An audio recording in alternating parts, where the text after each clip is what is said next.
ఏది అయినా చెయ్యి ఆచి చికెన్ మసాలా. ఆచి చికెన్ మసాలా అమలుకు ఇది తప్పనిసరి. బీసీ జనాభా తెలిస్తేనే సమగ్ర అభివృద్ధి సాధ్యమని వెల్లడించింది. కులగన్న ప్రభుత్వ విధానమైన నిర్ణయమని, అందులో కోర్టులు జోక్యం ఉండొద్దని CJI chief justice of India Surya Kant గారు చెప్పడం నా హృదయపూర్వక ధన్యవాదాలు. ఈనాడు నిజంగానే జ్యుడిషియరీ ఉన్నది కాబట్టి అక్కడక్కడ కొన్ని తప్పులు జరిగినా దాన్ని రెక్టిఫై చేసే కార్యక్రమం మా సూర్యకాంత్ గారు తీసుకున్నారు. ఇది 60 కోట్ల జనాభా సంఖ్య.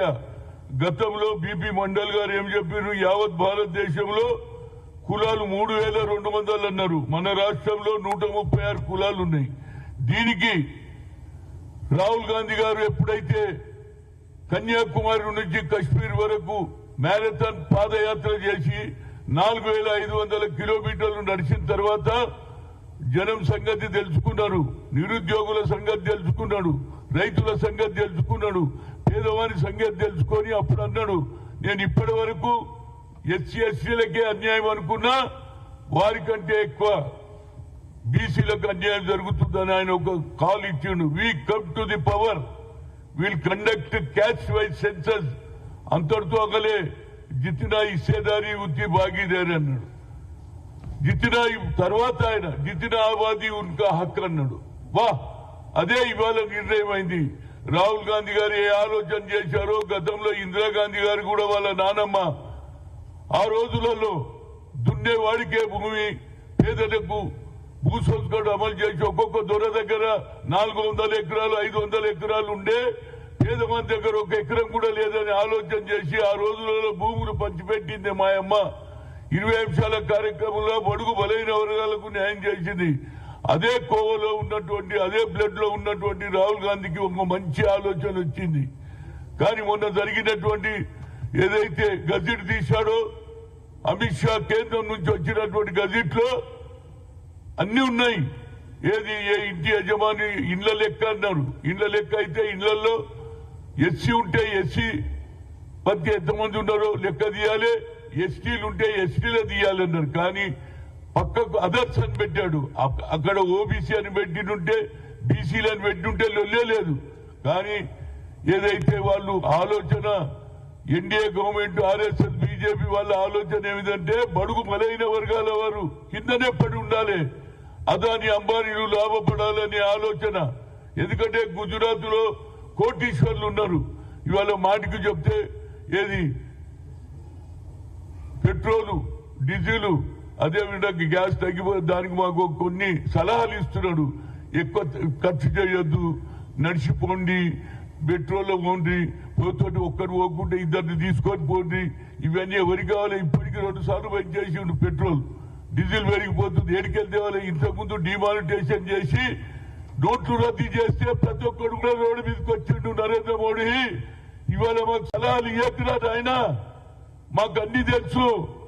ఏదైతే మహాత్మా జ్యోతిరావు ఫూలే 18th సెంచరీలో చదువుకుంటేనే భవిష్యత్తు, చదువు లేకపోతే ఈ అగ్ర కులాలతో మీరు పోటీ పడలేరని ఆ రోజులో ఆలోచన చేసి కేవలం మగవాళ్లే కాదు, సావిత్రిబాయి పూలే కూడా ఆయన భార్యతో స్కూల్ పెట్టించిన ఘనత, అది తెలుసుకున్నటువంటి బాబాసాహెబ్ అంబేద్కర్ గారు చదువుకున్నాడు, బ్యారిస్టర్ అయిండు, మన దేశానికి రాజ్యాంగం రాసినటువంటి వ్యక్తి ఎవరని ఆలోచన చేస్తే ఆనాడు మహాత్మా గాంధీ, పండిట్ జవహర్లాల్ నెహ్రూ, వల్లభాయ్ పటేల్, అదేవిధంగా మౌలానా గారు కలిసి అన్నారు, కడుపు గాలినోడు, పేదరికం లెక్కలు వచ్చినోడే మన రాజ్యాంగం రాయగలుగుతాడు, అది సరి అయిన వ్యక్తి ఎవరని అంబేద్కర్ రాశారు.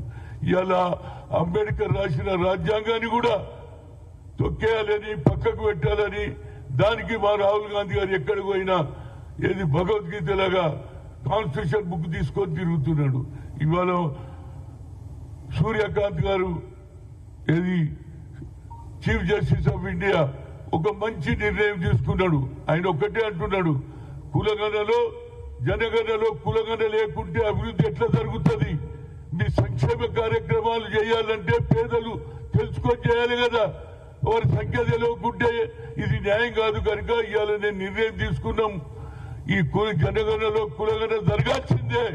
ఏ కోర్టు కూడా దీనికి అడ్డం పడవద్దని చెప్పిన కనుక ఇలాంటి హిస్టారికల్ నిర్ణయం తీసుకున్నటువంటి చీఫ్ జస్టిస్ కు జ్యుడిషియరీకు నా ఉదయపూర్వక ధన్యవాదాలు. ఇవాళ మేము ఎన్నో ఏళ్ళ కళలు చూస్తున్నాం.